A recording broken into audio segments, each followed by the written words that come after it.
y no estoy reaccionando en consecuencia adecuadamente. ¿Por qué? Porque el niño ha dado un paso adelante para crear un espacio de acercamiento emocional. Y yo lejos, muy lejos de percibir el paso que ha dado el menor, le estoy negando ese paso de acercamiento emocional y le estoy quitando el color. ¿Ok? Entonces, igual puede ser cuando el niño está con el celular.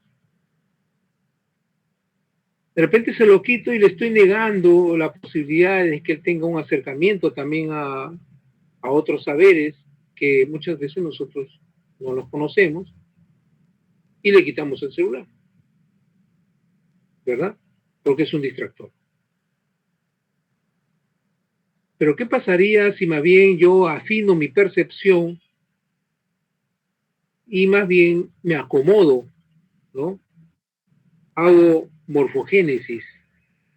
En lugar de hacer morfostasis, hago morfogénesis. Me trato de adaptar a ese hecho y sacarle ventaja a lo que me parece una desventaja. Trato de consensuar lo que parece algo negativo a algo positivo. Positivizo la situación, la replanteo, ¿ok? Una situación que me parece negativa, andar con el celular prendido, la positivizo, la replanteo, le saco ventaja a la desventaja, la transformo en algo beneficioso. De repente busco una página donde haga tareas de números, ¿verdad? Y de ahí lo traslado al cuaderno y así dosifico el uso del celular. O me rayó con el color las paredes, ¿no? En lugar de llamar la atención porque me está rayando las paredes, de repente trato de consensuar la expectativa que tiene el menor con la expectativa mía, con la expectativa que yo tengo sobre las cosas, sobre la pared. Mi expectativa es que la pared esté limpia. Y la expectativa del menor es usar su color. A veces los niños pintan las paredes porque sienten la suavidad, cómo se desliza el color sobre la pared, ¿verdad? Siente la suavidad o de repente siente cómo los grumos de la pared le hacen saltar su manito. Es una idea que tienen los chicos. O quieren ver cómo se dibuja la línea o cómo se ve el color, ¿verdad? Tengo que ponerme en el lugar del niño que está dando un espacio, el primer paso para crear un espacio de acercamiento psicológico, emocional. Y entonces le haré un papel pues para que pueda dibujar. Eso es ser perceptivo. Tengo que ser perceptivo. Así como soy perceptivo en el hogar, también tengo que ser perceptivo cuando ya no vivo con mi hijo, cuando estoy en un régimen de visitas. Y entonces me preguntaré, ¿verdad? Lo llevo a mi hijo y lo tengo al lado mío toda la mañana vendiendo en mi tienda. ¿Eso será bueno? Indudablemente que no. Porque no estamos creando espacio de acercamiento emocional, de crecimiento para el menor. Lo que tenemos es un obrero gratuito, un trabajador gratuito. Eso es lo que tenemos. No está creciendo. ¿Ok? No está creciendo. Pero si le enseño a sumar, restar con las monedas, rápido va a aprender a sumar y restar, ¿verdad? Le saco ventaja a la desventaja. ¿Sí o no? ¿Verdad? Nos enseña a sumar, nos enseña a multiplicar, a sacar cuentas, a tener un orden para las cuentas, a memorizar números, a memorizar cantidades, a conocer las figuras geométricas, ¿verdad? Entonces, se está produciendo un aprendizaje. ¿Ok? O de repente lleva la tarea para que haga la tarea y creo un espacio para que haga la tarea mientras yo estoy trabajando al costado, pero al mismo tiempo también me preocupo de la tarea. ¿Ok?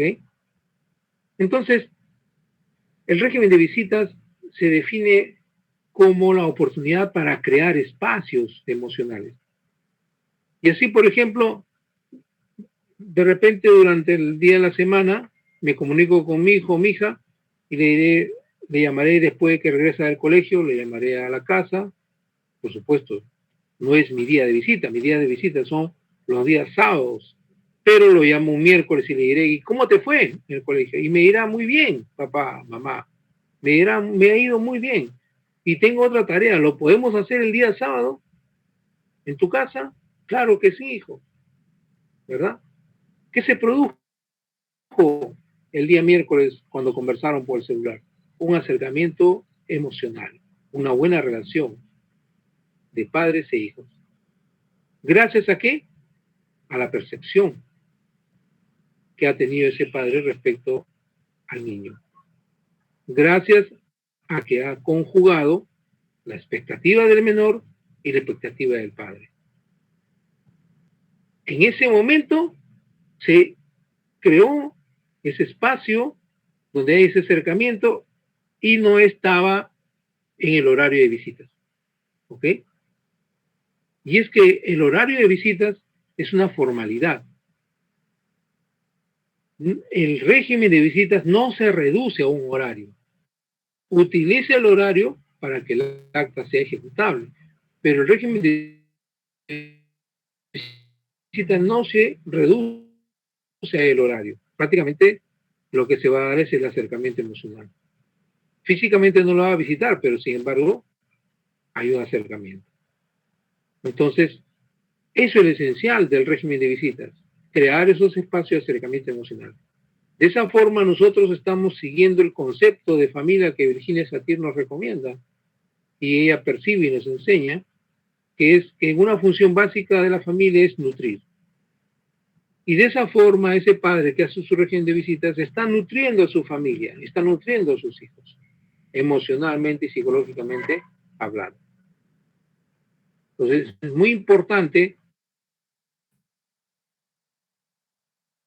entender este concepto porque nos va a servir a su papá. ¿Por qué? Porque también quiere relacionar con sus hijos. Él es un preadolescente de 13 años, quiere jugar con sus amigos ese día, ¿verdad? Quiere jugar fútbol de repente, pero no puede porque tiene que ir a visitar a su papá. Pero ¿qué pasaría si el papá es perceptivo y le dice, hijo, de repente quieres hacer otras cosas? Sí, papá, quiero ir a jugar fútbol. ¿Te parece si te recojo para llevarte a mi casa, preparo los alimentos y te dejo jugando con tus amigos y luego te recojo para llevarte a almorzar a mi casa? ¿Verdad? De esa manera consensuamos las expectativas que tiene el menor con las expectativas que tiene el padre. ¿Verdad? Y entonces se desarrolla su régimen de visitas y se satisfacen las expectativas del menor. Normar. Ya hemos dicho nosotros que normar viene a ser establecer límites, pero también establecer los límites y las normas que satisfagan esas exigencias que la sociedad nos da, esos retos que la sociedad nos da. Y por los exige la sociedad. La sociedad nos exige que tenemos que actuar con respeto en los colegios, ¿verdad? Hijo, por favor, no se trata de que no quiero recibir quejas del docente, del director o del profesor. Se trata de que quiero que tú reflejes que nosotros nos educamos con respeto. Y por lo tanto, cuando vayas al colegio, quiero que siempre mantengas una postura de respeto al profesor. ¿Verdad? Entonces, siempre respeta. Si tus amigos opinan de una manera, tú necesariamente no tienes por qué seguir esa forma. Si alguien te amenaza, tienes que decirme, ¿no? Entonces, siempre estamos en contacto, hijo o hija, pero siempre también con respeto hacia los mayores. Eso no debe significar que no puedas tú contradecir una postura de un docente, ¿ok? Siempre contradiciendo con respeto, porque tenemos que mantener un lenguaje asertivo, un lenguaje donde tú puedas decir lo que no te parece correcto, pero con respeto. Eso es un lenguaje asertivo. Hijo, hija, no tengas temor en cuestionar, pero con respeto. A mí me parece que, así como profesor usted piensa que es así, a mí me parece que también puede ser de otra manera. ¿Ok? Entonces, de esa manera soy asertivo, enseñarle a nuestros hijos a contradecir, a saber decir no, con respeto. ¿Ok? ¿No? Yo, de repente, estoy de acuerdo con la reunión, pero no podré ir. ¿Ok? Estamos, saber decir no, ¿verdad? Con respeto. Saber contradecir, con respeto. Entonces, hay que ser asertivos. ¿No? Entonces, tenemos que transmitir normas de cultura. Es decir, tenemos que responder a esas exigencias que la sociedad nos pone hoy en día, ¿no? Informar cuando vemos una agresión injusta. Si te parece una agresión injusta, informarla. Si te parece que el injusto es tu amigo, informarlo. Yo estaba en la ciudad de Bagua, por ejemplo, ahí los docentes han hecho un estilo de trabajo con los padres. Ellos tienen una cajita, como una especie ¿cómo se llama estas cajas? Tipo botiquín, donde los niños dejan un sobre y dan su opinión respecto al docente y también si es que están pasando una situación de bullying o de falta de respeto. Dejan su cartita y luego revisa tutoría y revisa quiénes son, cuáles son las situaciones y conversan para prevenir, ¿no? Son actividades de prevención. Entonces, de esa forma se controla el flujo de las actitudes negativas para replantearlas a positivas. Entonces, normar es transmitir normas de cultura. Normar también debemos entenderlo como reconocer nuestras tradiciones, como también crear nuestras tradiciones. ¿Ok? Nada limita que no podamos crear nuestras propias tradiciones como familia. Vamos a crear nuestra tradición de viajar todas las navidades a la casa de los abuelitos paternos, por decir. Vamos a crear la tradición de viajar en el verano a la casa de los abuelitos maternos, por decir, ¿no?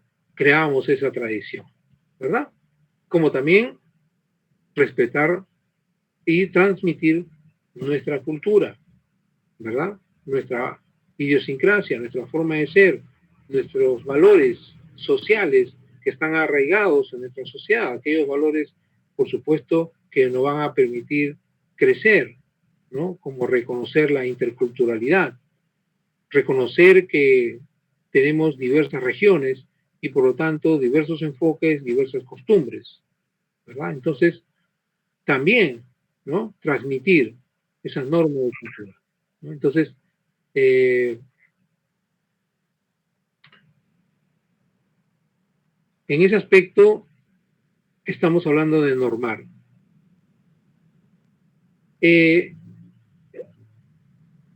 También en la familia, aparte de estas dos funciones básicas, se genera lo que nosotros dijimos, el sentimiento de pertenencia, o sea, conciencia en nuestro rol en la familia y la autonomía psicológica, que es la capacidad de decidir, ¿no? Como ya le hemos estado explicando anteriormente, estas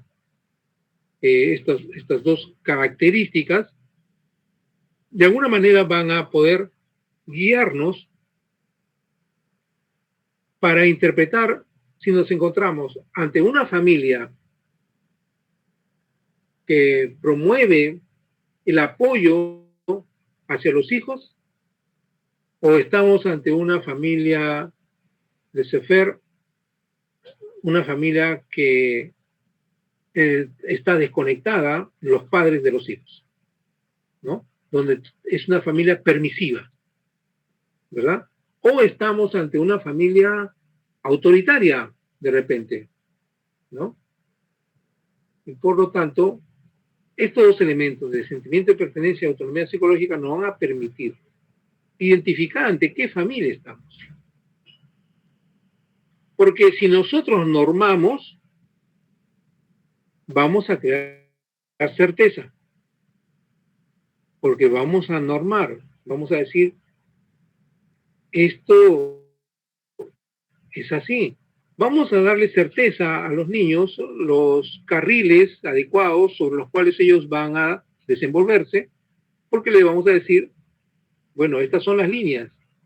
Mientras yo esté dentro de las líneas, estoy bien, me siento seguro, porque hay reglas. Pero si me salgo de la línea, estoy haciendo mal, estoy equivocado y probablemente no es lo correcto, estoy haciendo mal. ¿Verdad? Damos certeza y seguridad de lo que es bueno, de lo que es malo, lo que es conveniente, lo que no es conveniente, de lo que es adecuado, de lo que es inadecuado, de lo que es justo, de lo que es injusto. ¿Verdad? Entonces, indudablemente que si normamos, vamos a crear roles y vamos a crear autonomía psicológica. Si no normamos, una familia laissez-faire que no norma, indudablemente pues que vamos a crear desorientación. ¿Ok? Desorientación. ¿Ok? Podemos de repente dar normas que en su momento fueron justas, pero que ya más adelante dejaron de ser las normas adecuadas. Puede pasar eso, sí, eso pasa, es parte de la evolución de la familia. Además ha ocurrido en la sociedad. ¿Ok? Normas que en un principio fueron sustento y que más adelante ya no sustentaban nada, eran inconsistentes. Eso es algo natural, es parte de la evolución del desarrollo social y parte de la evolución de la familia. Recuerden, por ejemplo, la época en que se pensaba que la Tierra era plana, ¿verdad? Gracias a que se normaba que la Tierra era plana, o se creía que la Tierra era plana, se normaba que los viajes tenían que ser por la costa, ¿verdad? Y entonces se podía, eso sí, si se veía la siguiente isla, pues no navegaba hasta la siguiente isla, y así se descubrió por parte de Colón América Central, ¿verdad? Que fue el primer lugar donde llegó Colón, América Central. ¿Y eso se debe a qué? A que se viajaba pegado a las costas, ¿verdad? Porque había el temor de ir hacia el horizonte, creyendo que había un abismo, ¿verdad? Porque la Tierra era plana. Entonces, podemos de repente dar normas que no son muy certeras, pero nos funcionan en la familia, ¿verdad? Y dentro de ese espacio de las normas, de los límites, se da la autonomía psicológica para que el niño se desenvuelva con seguridad. Y de repente nos termina cambiando las normas y los hijos terminan educando a los padres ya cuando estamos muy viejitos y nos dirán, mira, las cosas han cambiado. Y eso hay que poner atención porque no es lo mismo criar a un joven que ya tiene 18 años que criar una criatura de 7 años, ¿verdad? Son enfoques diferentes, ¿verdad? Entonces, también tenemos que tener mucho cuidado de esa diferencia de generación. No es lo mismo. Entonces, indudablemente que el nivel de sentimiento de pertenencia y autonomía psicológica son los elementos que nos van a permitir saber si estamos ante una familia permisiva como la laissez-faire o ante una familia autoritaria.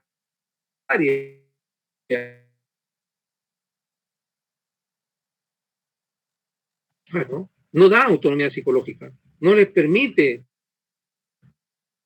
decidir,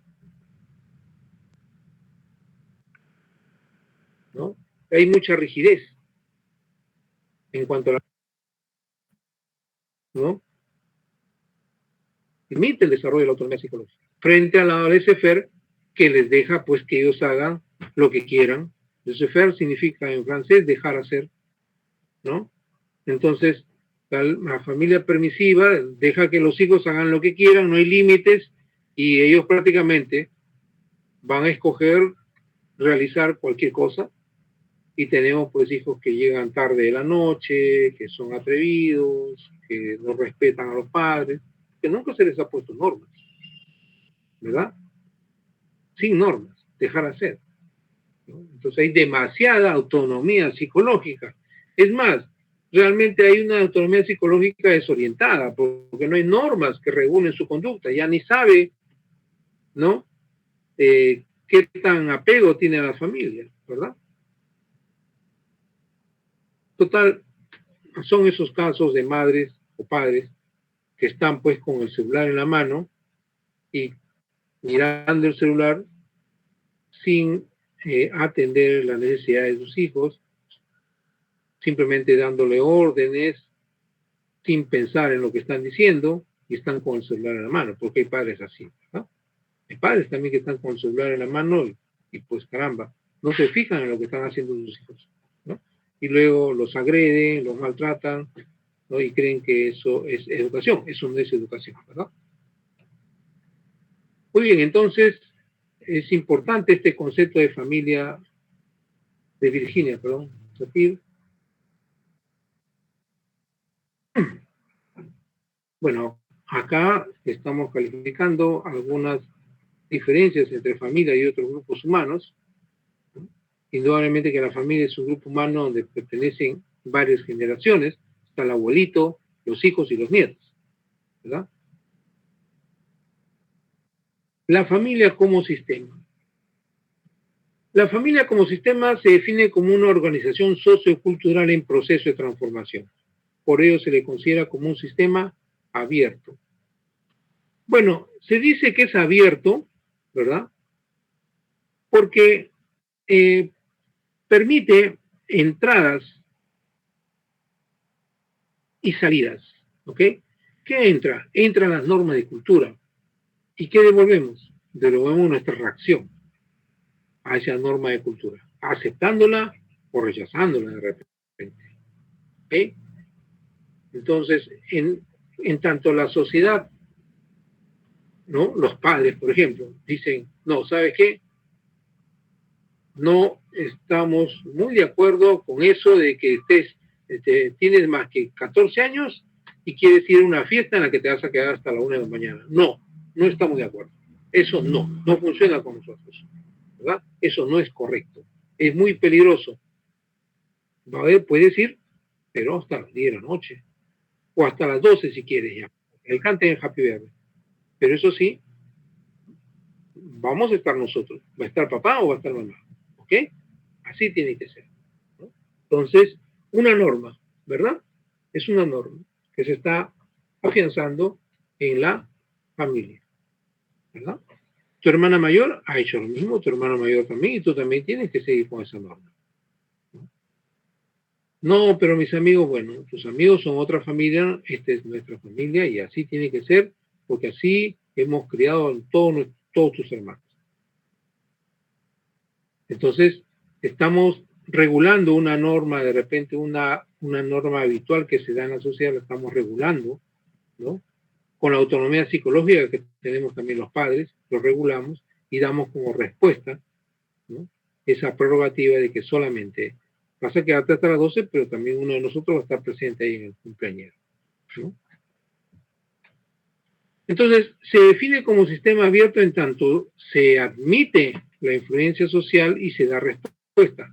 Pero también se dice que es semiabierto. ¿Por qué? Porque la familia se autorregula, ¿ok? Sus elementos se autorregulan. Y por eso también se habla de semiabierto. Pero en todo caso, abierto, semiabierto, que es una discusión que ya realmente ya no viene mucho al caso, Lo que sí queda claro es que es un sistema porque permite ingresar normas de cultura y nosotros reaccionamos entre esa norma de cultura, por supuesto con algunos cambios. La norma de cultura ingresa y nosotros a veces la remodelamos, la afianzamos, se crean modificaciones dentro de la familia. Y eso es lo que devolvemos. Una familia más empoderada o una familia eh, que se protege de esa norma y por lo tanto mantiene su estabilidad. Pero de hecho damos una respuesta, ya sea una morfostasis o una morfogénesis, ¿no? Ya sea una retroalimentación negativa o una retroalimentación positiva.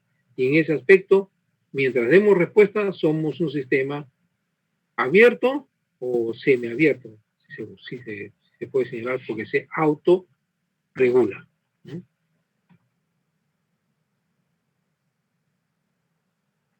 Y por supuesto, es una organización abierta a ese proceso de cambio, abierta al cambio, o sea, procesa el cambio, ¿verdad? Algunos autores consideran a la familia como sistema semiabierto, por cuanto el sistema abierto es aquel sistema que requiere un agente externo para que cumpla su fin, y en tanto la familia permanentemente se adapta a las circunstancias sociales, sería abierto. Sin embargo, debido a que sus integrantes son seres racionales, que tomando conciencia de su entorno procuran no solo adaptarse, sino inclusive a modificarlo, se percibe que la familia opera también la autorregulación, lo que hace que la familia no dependa totalmente de factores externos y por tanto no es enteramente un sistema abierto, sino semiabierto, en tanto se autorregula. Algunos elementos de la teoría de los sistemas. Nosotros hemos escuchado la equipotencialidad. Es una característica de los sistemas que permite a sus elementos asumir las funciones de las partes extinguidas. Eso es lo que significa la equipotencialidad. Eso se recoge a raíz de las experiencias de la ciencia biológica, ¿no? Como ya lo hemos dicho al principio. Por ejemplo, en una familia el padre fallece y el hermano mayor toma el mando de los negocios, por ejemplo. ¿Qué está pasando? Que el hijo se está sustituyendo al padre, ¿no? O en el cerebro, la raíz de estas experiencias. En el cerebro, por ejemplo, las neuronas se asocian para compensar una parte lesionada y poder ejecutar sus funciones. Por ejemplo, cuando de repente a alguien le da hemiplegia, se muere el brazo derecho, ¿verdad? ¿Qué hacen los terapistas? Hacen que haga ejercicio de todas maneras con ese brazo que está muerto, como se dice en sentido coloquial. Hacen ejercicio con ese mismo brazo con la finalidad de estimular la respuesta, porque el cuerpo humano es un sistema. Entonces, cuando mueves el brazo, estás mandando un mensaje al sistema neuronal. Y el sistema neuronal te da la respuesta. Es decir, mueve los músculos para que mueva el brazo, ¿no? Entonces, hay un estímulo y respuesta a raíz de ese ejercicio, hasta que se logra establecer otras líneas de comunicación de tal manera que el paciente comienza a mover el brazo nuevamente, ¿verdad? Porque se ha buscado nuevos canales de comunicación. Entonces, ¿qué ha pasado ahí? Ha habido una equipotencialidad respecto a esas neuronas que han creado nuevas conexiones, ¿no? Nuevas conexiones se ha creado, pues, esas neuronas vienen a cumplir esa característica del sistema, la equipotencialidad, ¿no?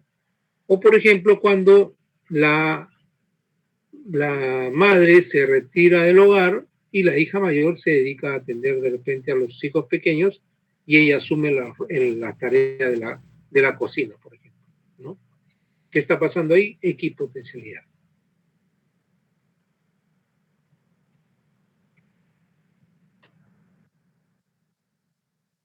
La equifinalidad, ¿no? ¿Qué es el objetivo, la misión, el propósito? En un sistema, los resultados no están determinados tanto por las condiciones iniciales como por la naturaleza del proceso o los parámetros del sistema. La conducta final de los sistemas abiertos está basada en su independencia con respecto a las condiciones iniciales. Este principio de equifinalidad significa que idénticos resultados pueden tener orígenes distintos, porque lo decisivo es la naturaleza de la organización. Un ejemplo de repente, ¿no? Se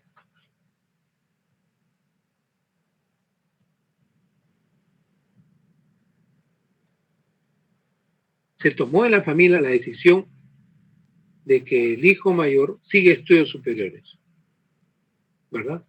Pero fallece el papá, quien era el que traía los ingresos. La madre se sustituye al papá, ahora hace tareas en casa y también trabaja. La madre sustituye al papá, se produjo ¿qué? Equipotencialidad. El niño ya no estudia porque no tiene el soporte financiero, pero la madre al trabajar le da ese soporte. De repente ya no en la universidad que quería, pero sí de repente en otra.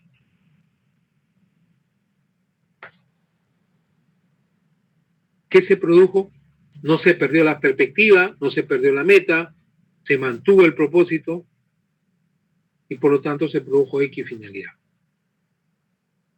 O sea, está estudiando gracias, ¿no?, al apoyo de la mamá, ¿verdad? Y por lo tanto, si no hubiera pasado ello, estaría estudiando gracias al apoyo del papá. Entonces, se consiguió el mismo resultado, que el niño estudie estudios superiores. El mismo resultado. Al inicio sería el papá el protagonista, pero a su fallecimiento es la mamá la que está contribuyendo. Eso quiere decir que se ha producido la equifinalidad, ¿no? El mismo resultado con orígenes diferentes. ¿Okay? No sé si me están siguiendo, por favor me confirman. Sí, doctor. Ok. Sí, doctor. Sí, doctor. Okay, gracias. Sí, doctor. Se está siguiendo, doctor. Ok, gracias. La sinergia totalidad lo hemos visto también al inicio. Se refiere a que los elementos que integran al sistema no solo existen como individualidad, sino que también existen en su relación con los otros elementos. Es más, cualquier atención a la individualidad de un elemento tiene que ser desde el enfoque de la totalidad. Es decir, que el elemento cumple un rol individual conectado al conjunto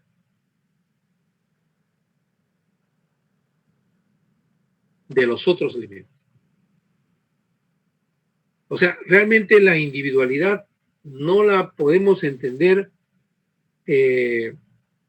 como resultado del propio individuo, sino la individualidad la vamos a entender desde la totalidad, desde la relación.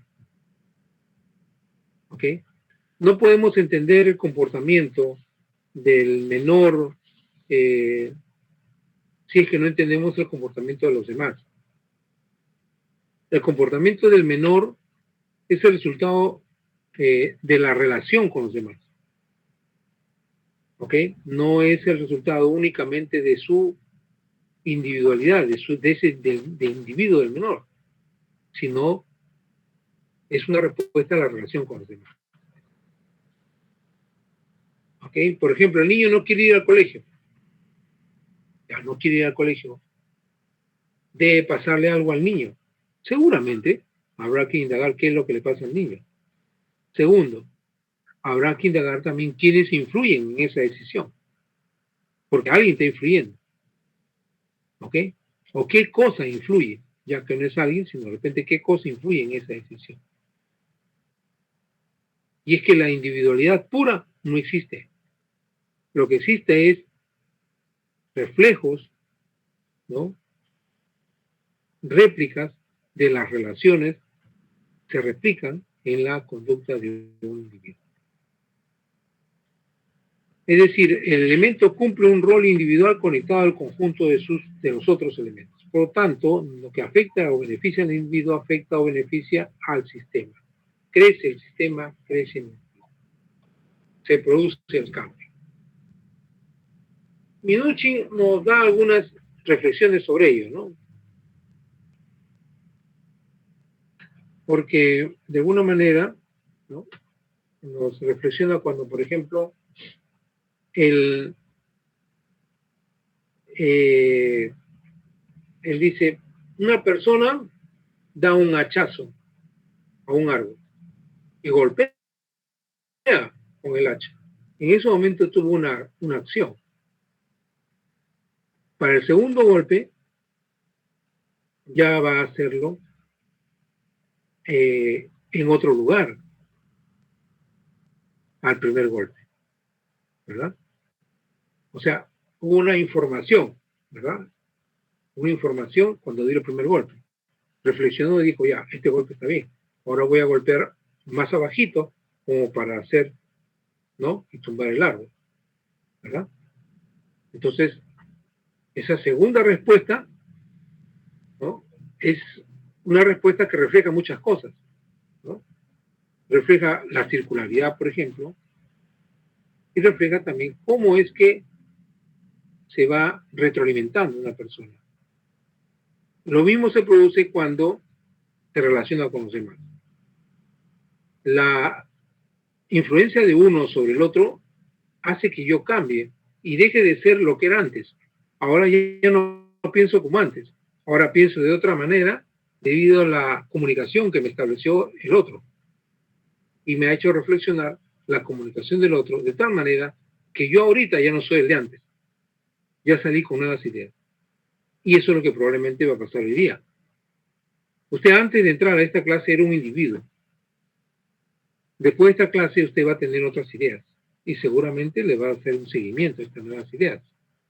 O simplemente va a afianzar lo que ya conocía. ¿Verdad? Entonces, la individualidad pura no existe. Existe la individualidad concatenada con los demás, en proceso. Eso es lo que de repente nos falta entender. Nosotros no somos individuos estáticos. Tenemos que tomar conciencia que somos seres en proceso. Algunos piensan que somos seres estáticos y nunca vamos a envejecer, nunca vamos a cambiar, ¿no? Y hacemos actividades como si fuéramos chiquitos de 8 añitos, ¿verdad? Y no tomamos conciencia que vamos a crecer, o pensamos que nuestro hijo o nuestra hija tiene 8 añitos todavía y no pensamos que ya creció, ya tiene 20, ¿no? O pensamos también de que de repente nuestra esposa es la misma que cuando la conocimos, ¿verdad? Y no pensamos que ya cambió. Entonces, hubo cambios, ¿no? La individualidad se produce en la relación con los demás, ¿no? La individualidad no significa estar estático en el tiempo, ¿verdad? Hay cambios. Ya no es lo mismo que lo que era uno antes, ¿verdad? Es producto de la relación, ¿verdad? Vemos a veces rostros de niños con ciertas miradas rudas, pues algo ha tenido que pasarle en sus experiencias desde niños para que tengan esa mirada ruda. Como también tenemos niños con miradas bastante inocentes, porque de repente no han tenido malas experiencias, ¿verdad? Entonces, a veces se debe a que la individualidad se debe entender en su proceso, ¿ok? Es una fotografía dentro del desarrollo.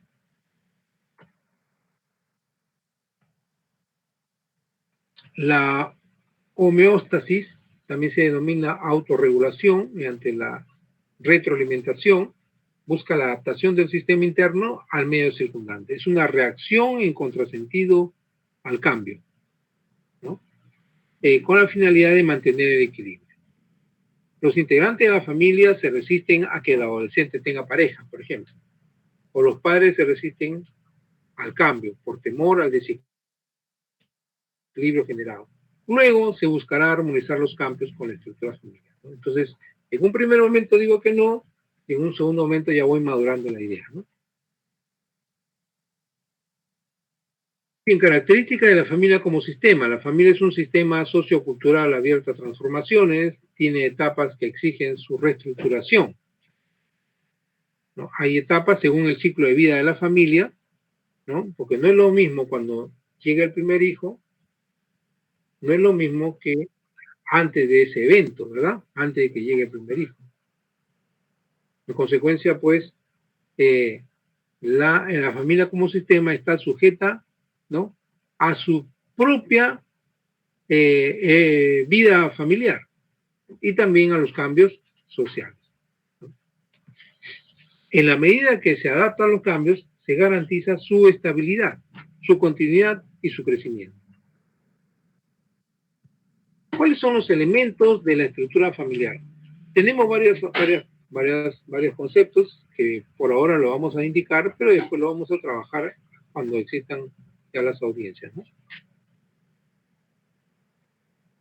Estos elementos podrían ser los que estamos señalando, que son los subsistemas, ¿no? Existe dentro del sistema familiar subsistemas. El subsistema conyugal o de pareja, que viene a ser la relación entre papá y mamá, ¿verdad? La relación de la pareja. Esa relación define, le da contenido a ese subsistema de pareja. Otro subsistema, viene a ser el subsistema parental. El subsistema parental es la relación de padres e hijos. ¿Ok? Entonces, subsistema conyugal o de pareja y el subsistema parental, que es la relación de padres e hijos. ¿Ok? Entonces, ya tenemos dos subsistemas. Y el otro subsistema, el tercero, es el subsistema fraternal o de la fratria, que es el subsistema de los hermanos. Es la relación entre los hermanos. La relación entre los hermanos no va a ser lo mismo que la relación entre papá y mamá, ¿verdad? No va a ser lo mismo que la relación parental entre padres e hijos. ¿Ok? En el subsistema parental, la relación de padres e hijos, no se produce la competencia. En cambio, en el subsistema de la fratria, es el subsistema fraternal, ahí sí se producen las competencias entre hermanos. Entonces ya tenemos tres subsistemas. Respecto a los roles, ya hemos establecido que roles y límites tienen bastante relación, ¿verdad? El rol es el papel que cumple dentro del hogar, de papá, de mamá, de hijo, de hija, en fin. Y los límites vienen a definir los roles, las reglas. También existe relación entre jerarquía y liderazgo. En la jerarquía, pues, tenemos el subsistema que viene a liderar, ¿okay?, a liderar a la familia. Y que quien tiene la jerarquía lidera, ¿verdad? ¿Y quién lidera? Lidera precisamente aquella familia que es inductiva de apoyo a los demás miembros. Pero si no es inductiva de apoyo, solamente tiene jerarquía, pero no tiene liderazgo. ¿Ok? ¿A qué llamamos alianzas? Cuando hablamos de alianzas y coaliciones, nos referimos a ese compromiso, a ese acercamiento que existe entre un elemento y otro elemento. Cuando hablamos de relaciones entre un elemento y otro en términos de alianzas, son las relaciones que se pueden establecer entre algunos miembros del subsistema parental, ¿no? Con, de repente, el subsistema conyugal. Por ejemplo, pues el papá tiene que irse temprano a las 4 de la mañana para no tener dificultad con el tráfico y así llegar temprano al trabajo a las 7:30. La mamá, por otro lado, tiene que ir al colegio para dejar también a los hijos al colegio. Y de repente la hermana mayor o el hermano mayorcito apoya levantándose temprano también para facilitar el desayuno de los menores. ¿Qué hay ahí? Alianzas. Hay alianzas que permiten el quehacer de la familia. Y coaliciones también se refiere cuando hay un acercamiento entre un elemento y otro elemento. Por ejemplo, cuando se unen de repente dos hermanos, ¿no? Para atacar al otro. Las coaliciones tienen un propósito negativo.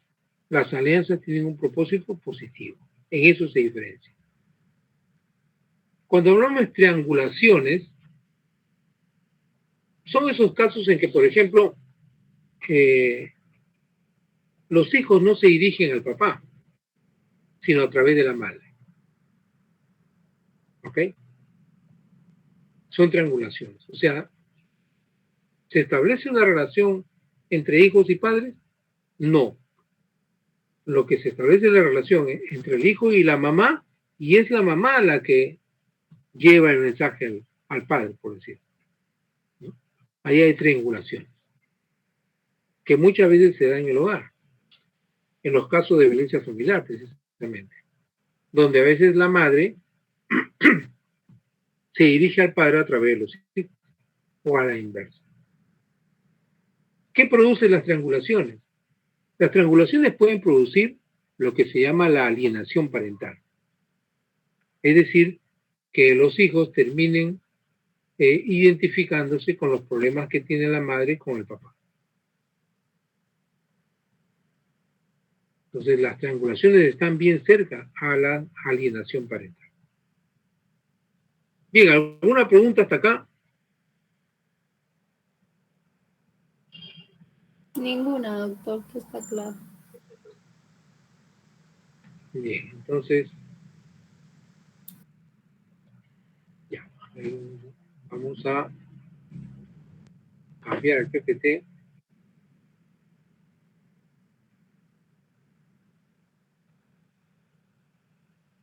Ya.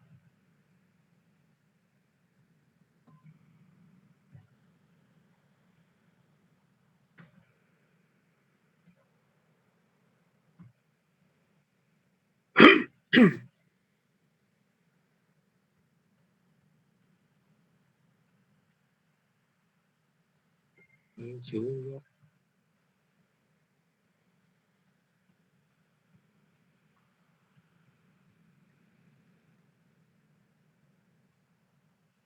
Bien, en las familias precisamente, ustedes han visto este cortito, ¿no? Sobre la familia como sistema, pero también nos habla de las familias, pues, se puede decir inductivas de apoyo, las familias, se podría decir rígidas, que no permiten las relaciones entre padres e hijos. Más bien hay una especie de bloqueo para entender las expectativas de los hijos. Y por otro lado, la familia permisiva, ¿no? O sea, la familia autoritaria una y la familia permisiva la otra. Estas situaciones son las que deben ser para nosotros llamar la alerta, porque una familia nuclear, por más que exista papá y mamá, puede ser una familia de repente permisiva. Y eso nos puede llevar a una familia que no esté adecuadamente formada. O nos puede llevar a una familia autoritaria. Una familia monoparental puede estar mucho mejor organizada que una familia nuclear. ¿Ok? O sea, nada tiene que ver si es una familia monoparental, homoparental o nuclear. Lo que define a una familia organizada y bien constituida es los niveles de sentimiento de pertenencia y autonomía psicológica. Para que haga de esa familia una familia inductiva de apoyo. Bien, nosotros acá, por ejemplo, también con Minuchin, ¿no?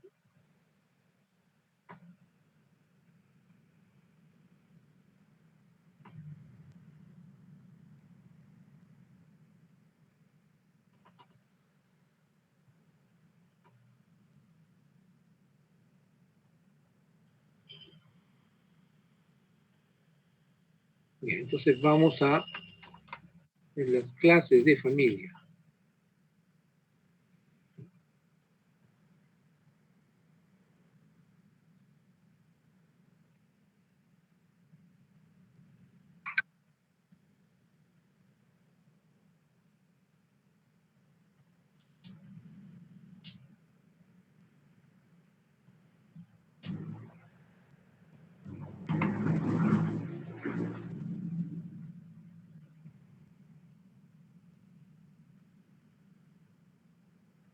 Bien, entonces, con Virginia Satir tenemos, por ejemplo, ¿no? Dos conceptos importantes que vamos a compartirlo ahora. Lo siguiente, ¿no? Vamos a compartir la pantalla.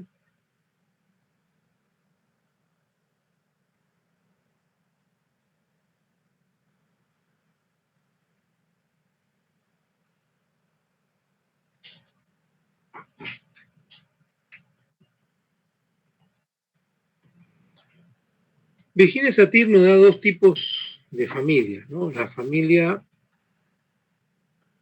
funcional o nutricia. Ya hemos establecido a qué se refiere ella, la capacidad de brindar sentimiento de pertenencia y seguridad a sus miembros, y la familia disfuncional o conflictiva, aquella en la que prima los conflictos al obstruir la posibilidad de una comunicación directa. Entonces, tenemos dos tipos de familia, según Virginia Satir, ¿no? La funcional o nutricia y la disfuncional. Entonces, funcional y disfuncional. Está relacionado, pues, también, ¿no? La familia disfuncional con los conflictos en razón de que no se están desarrollando esos sentimientos de pertenencia y seguridad a sus miembros. Es decir, no solo se trata de generar autonomía psicológica para los hijos, sino también para la esposa, para el esposo. ¿Okay? Y con Minuchin tenemos la familia aglutinada y desenganchada. La aglutinada se caracteriza porque no existen límites claros entre los subsistemas, y la desenganchada se conducen en un amplio sentimiento de independencia, totalmente independiente. Esto implica un menor soporte entre sus miembros, es decir, cuanto más independencia, menos sentimiento de pertenencia. ¿Ok? Hay demasiada independencia, se alejan los elementos de la familia. Bien, ratito, vamos a dejar de compartir. Vamos a conocer algunas clases de familia. ¿Sí?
Bien, cuando hablamos sobre las familias y las clases de familias, ya es un tema que ustedes indudablemente lo deben conocer muy bien, y antes han estado comentando sobre ello, por eso digo que ustedes deben ya seguramente manejar estas ideas.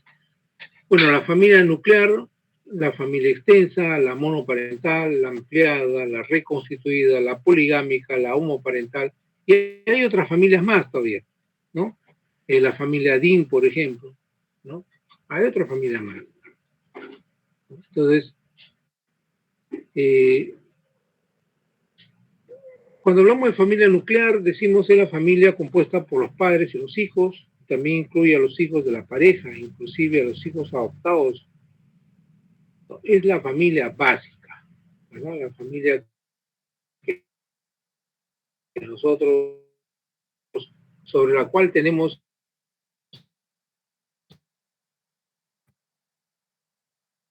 la permanente, la familia extensa comprende a más de 2 generaciones.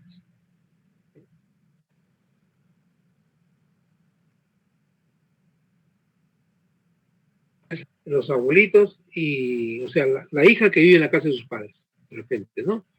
Una familia extensa. Comprende a los padres, sus hijos, así como los nietos, o también a los sobrinos y también a los tíos. También es conocida como familia consanguínea en línea recta o consanguínea en línea colateral. Está sujeta a una misma autoridad. Esta es la familia extensa. La familia monoparental, ¿no? Es la familia consanguínea formada alrededor de un solo padre. Debido a la ausencia del otro, ya sea por fallecimiento del otro padre o por abandono del otro padre. También se origina por el divorcio, ¿verdad? Al quedarse los hijos al cuidado del otro, ¿no? Queda constituida la familia monoparental después del divorcio. Nosotros en conciliación, si bien es cierto, estamos ante la ruptura de las relaciones entre pareja y por lo tanto estamos hablando de familia monoparental.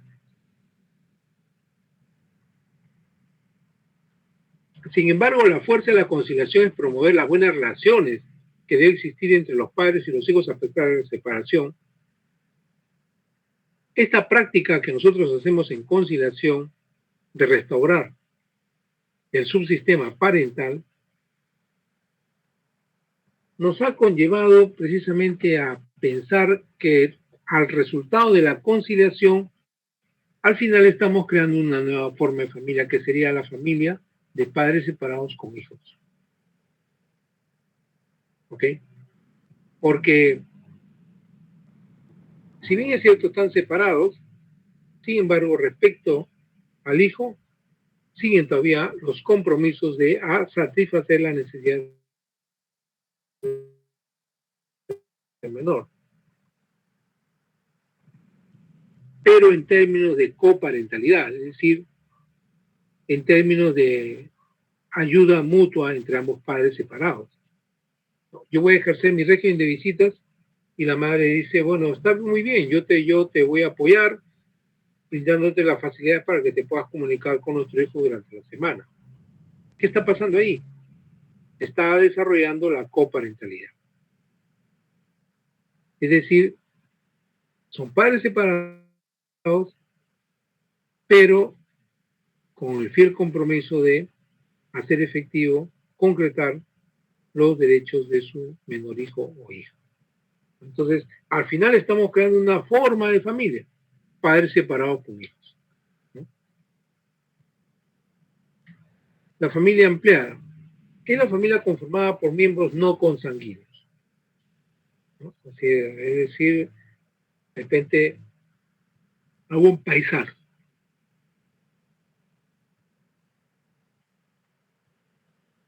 Un paisano o una madrina, ¿no? Una madrina que, bueno, se relaciona bastante con la familia y pues resulta que forma parte de ella. La familia reconstituida es la familia ensamblada, cuando dos familias monoparentales se fusionan, ¿no? Por ejemplo, la señora con su hija se fusionan con el señor que tiene una hija también. y forman una sola familia. La familia reconstituida.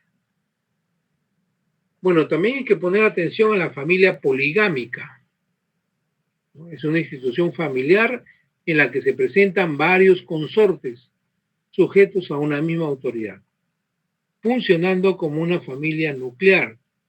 Tiene dos modalidades, la poliginia y la poliandría. Bueno, actualmente, cuando hablamos de familias poligámicas, nos remontamos pues a las familias islámicas, ¿no? En Afganistán, por ejemplo, las familias, ¿no? Se organizan alrededor de un varón, ¿no? El varón puede tener muchas mujeres, ¿verdad? En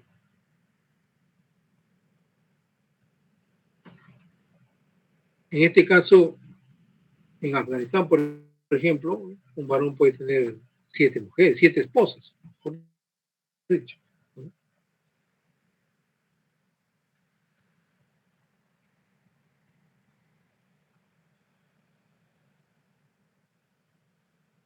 Que es la poliginia, ¿no? Es el hombre casado con varias mujeres. Esa es la poliginia. Y la poliandría, que vendría a ser una mujer casada con varios hombres, no se ve, ¿no? No se ve. Pero sí ha habido noticias acá en el norte del país, ¿no? En ciertos lugares donde a veces hay señoras que están comprometidas con 2 hermanos, por ejemplo, ¿no? Se ha visto noticias en ese sentido en la zona norte del país. Pero en Afganistán lo que hay es la poliginia, el hombre comprometido con varias mujeres.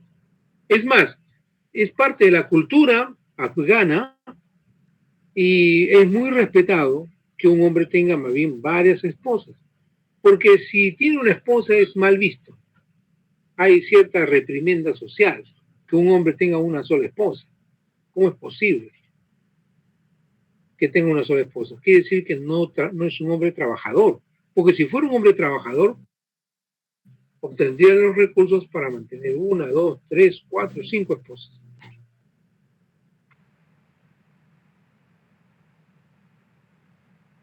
Cuanto más esposas puedan mantener, significa que es un hombre trabajador y por tanto respeto. Acá no, pues acá en nuestro país hay muchos que tienen varias esposas, pero él no respeta ninguna de las esposas. Es más, no alimenta ninguna de las esposas, ¿no? La poliandría, que sería una mujer con varios esposos, no se da. Por supuesto que la familia poligámica tiene sus ancestros, pues, ¿no? Debido a que en un inicio de la construcción social se da esta figura. Primero se da la figura de la poliandría, donde la mujer,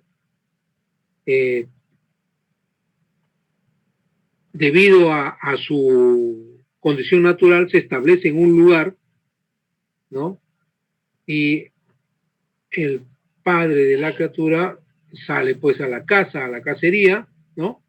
Y a veces ya no regresaba, pero entraba otro varón, otro macho, porque estamos hablando de sociedades nómadas, ¿no? Y se quedaba a yacer, o sea, a tener intimidad con esta hembra, ¿no? Estamos hablando de la época, ¿no?, primitiva, ¿verdad? Y es así como surge lo que es la poliandría, la hembra con varios consortes, ¿verdad? Y también el macho con varias mujeres, ¿no? Varias hembras. Lo único que queda históricamente es la poliginia en Afganistán. Y la familia homoparental es la familia conformada por personas que tienen el mismo sexo, ¿no? Eso está clarísimo. También hablamos de familias, bueno, en este caso funcional, disfuncional, aglutinada, desenganchada, que es lo que ya hemos comentado. Pero también hablamos de la familia Dean, que es una familia que ha surgido ya modernamente, en la que la pareja decide formar una identidad familiar. Son familia, solo que no se han decidido por vivir separados de los padres. Pero tienen su autonomía psicológica, solo que no viven aparte, sino viven con uno de los padres.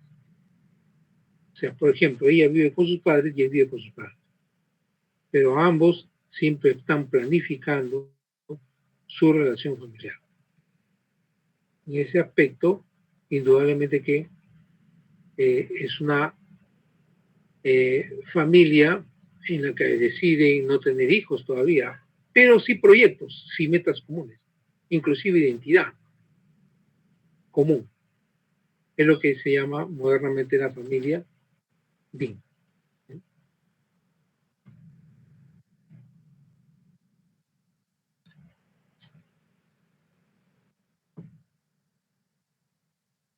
Bueno, también conocemos,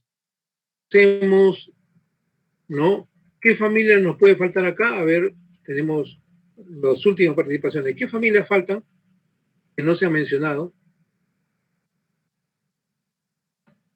¿Qué familias no se han mencionado?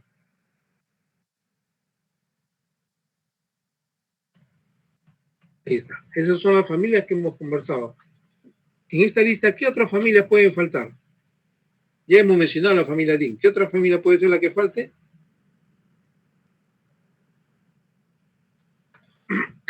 A ver, señores, estamos a ver las participaciones. ¿Qué familia puede estar? ¿Qué familia puede estar faltando aquí?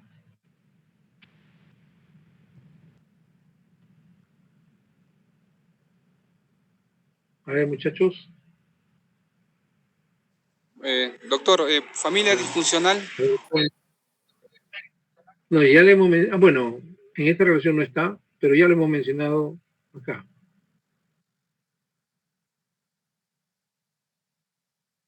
¿No? Funcional, disfuncional, aglutinada, desenganchada, que ya lo hemos mencionado. Aparte de estas, falta, por ejemplo, la familia. ¿Qué familia falta? La familia adoptiva, ¿verdad? También es otra forma de familia, la familia adoptiva. También hay que agregar la familia de acogida, ¿no? Que es la familia que acoge a un menor con la finalidad precisamente de darle protección, ¿no? La familia allá de acogida. Muy bien, entonces, con esto estamos completando esta primera parte de la familia. Bueno, me refiero a lo que es la familia. No sé qué comentario les merece a ustedes esta disertación. Hoy día hemos tratado de desarrollar temas bastante necesarios e importantes para que ustedes puedan pues aprovechar estas ideas, estas ideas y estos conocimientos, ¿no? Vamos a entonces, un segundo.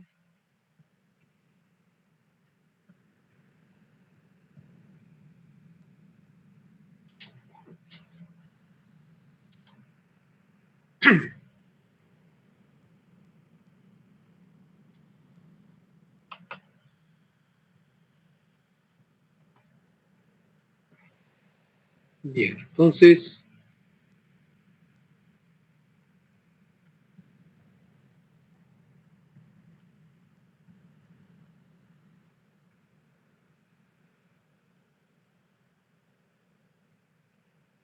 bien, vamos entonces a remitir ahorita el PPT para que ustedes lo tengan a la mano, ¿ok?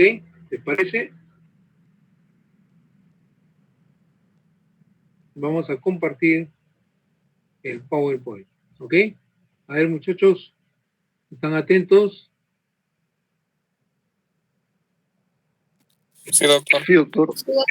Entonces vamos a compartir el PPT. Por WhatsApp creo que sería mejor. Vamos a compartir el WhatsApp.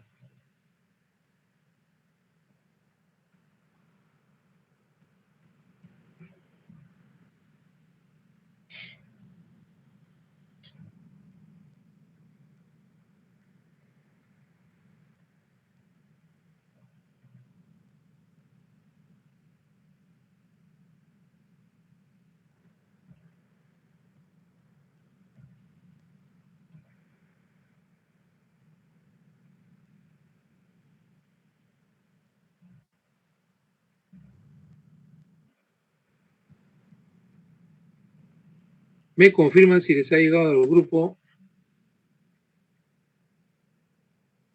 Sí, doctor, ya llegó. Muy bien, al WhatsApp. Muy bien, entonces con esto estamos cerrando pues esta primera sesión. Mañana continuamos con el siguiente tema y también complementando algunas ideas que ahora de repente ha faltado tiempo porque hemos tratado de agregar más temas, ¿no? Para que ustedes puedan desarrollar. Muy bien, entonces, ¿alguna intervención por ahora? ¿Alguna duda? Solamente agradecerle, doctor, por la cátedra.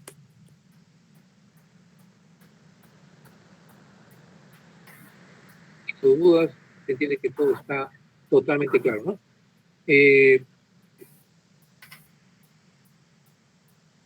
Creo que alguien iba a decir algo, no sé, bueno. Sí, doctor. Muchísimas gracias, doctor. Estaba muy bonito. Ok, gracias también, Milagros. Solamente una última reflexión, nomás que íbamos a hacer a raíz de una intervención que uno de ustedes hizo, es respecto a lo que era la corrupción en nuestro país, ¿no? Y por qué hay tanta corrupción, ¿no? Una reflexión, en nuestra sociedad, por ejemplo, no sé si algunos conocerán, en los juzgados, ¿no? Yo he trabajado en los juzgados cuando tenía 18 años, 19 años. He trabajado propiamente porque yo en la universidad. Y la experiencia que tengo es de que cuando fui a practicar a un juzgado, yo fui a practicar, pero a mí me pagaban las prácticas. Eran prácticas pagadas, pero realmente era un trabajo. Y me pagaban muy bien, porque yo hacía, por ejemplo, reemplazando al secretario, tomaba las diligencias civiles, ¿no? Por ejemplo, la absolución de posiciones, ¿no? La confesión. Tomaba la declaración con mi maquinita mecánica, porque yo era muy bueno escribiendo en máquina mecánica, era mi fuerte, se podría decir, y por eso precisamente me contrataban. Pero las partes llegaban y abonaban 5 soles cada uno. Y yo me encargaba de cobrar también los 5 soles a cada uno, que 5 soles era como si fuera ahorita, en realidad, ahorita equivaldría pues a unos 20 soles más o menos 20 soles. Porque el pasaje estaba, me acuerdo, en esa época yo ganaba 5 soles y el pasaje en micro estaba algo de 20 céntimos. Sí, más o menos. Sí, 20 céntimos. Un menú estaba 50 céntimos. ¿Se dan cuenta? El sueldo mínimo vital estaba a 250 soles. Un profesor ganaba algo de 280 soles. Y yo me hacía 10 audiencias y a mí por las 10 audiencias, o hasta 15 a veces, desde las 8 hasta las 4 de la tarde, y el secretario me pagaba me daba la mitad a veces. O sea, por ejemplo, 5 soles, imagínense, 10 son 50 soles, me daba mis 25 soles. ¿Se dan cuenta?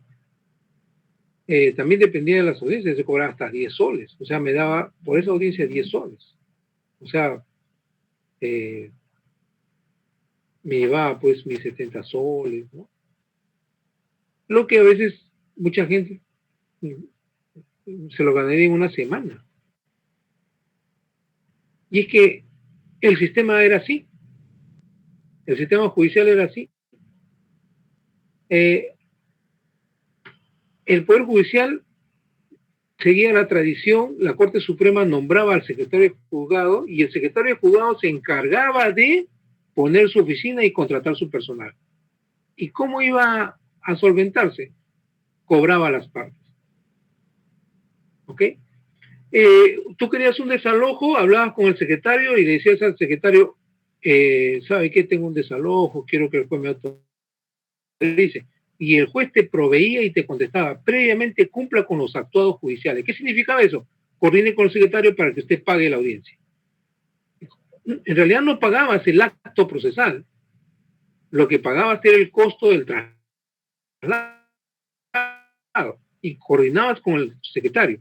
Y el secretario te decía, bueno, mira, hay que llevar al juez, hay que llevar al practicante, hay que llevar al secretario, el juez tiene que almorzar, son 4 que van a almorzar.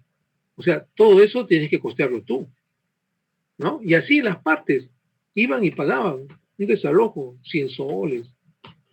¿Se dan cuenta? Porque eso se heredaba desde la época del virreinato. Se elegían como secretario a los hombres de bien, ¿ok? El hombre de bien. ¿Quién es el hombre de bien? Es el hombre de bienes, el hombre que no le falta nada. Ese es el origen de la palabra el hombre de bien en derecho romano. El hombre de bien es el hombre de bienes, que no necesita de nadie. Él tiene sus bienes. A ese se le nombra en un cargo honorífico como secretario de juzgado. Pero pasaron los tiempos y ya el secretario de juzgado ya no era un hombre de bienes. Por lo tanto, tenía que cobrar a las partes y se autorizaba. Era parte de la práctica social. Y por lo tanto, era parte de la práctica social que nosotros, ante un apoyo, una atención, ¿no? Esa era parte de la práctica social. Tú ibas y le pedías a un funcionario, ¿me puedes saber en esto? Por favor, ¿no? Te voy a reconocer. Y le reconocías. Y le dabas su gaseosa, su dinero, en fin. O sea, era una práctica habitual. Dar a un funcionario por un servicio. Tanto así una práctica que uno ya se ponía a pensar, ¿cuánto me pedirá el policía para que me lleve, por ejemplo, me haga mi constatación domiciliaria? Hay que darle algo. ¿Me entienden? O sea, era una práctica social arraigada en las costumbres desde el inicio de la República. Entonces no se trata solo de valores, ojo, no se trata solo de inculcar valores, se trata de reconocer nuestra historia social. Que en un principio eso era permitido por el Estado y que ahora el Estado ya no lo permite y nos cambió el escenario y ahora nos reprime, ¿no? Y por lo tanto, acá se trata también de que nos eduquemos no solamente en valores, sino nos eduquemos dentro de la historia de nuestra sociedad. O sea, que esto de difundirse, ¿no? Eso de que, por ejemplo, yo doy algo por agradecimiento, ahora pues eso puede considerarse un acto de corrupción. Antes no era así, ¿no? Eso como una reflexión, ¿no? Hagamos un poquito de historia de repente, y también las autoridades deben hacer un poquito de historia para que vean que algunas de esas costumbres están arraigadas todavía, y no es necesariamente acto de corrupción. Bueno, ahora ya es acto de corrupción, pero por favor hay que educar a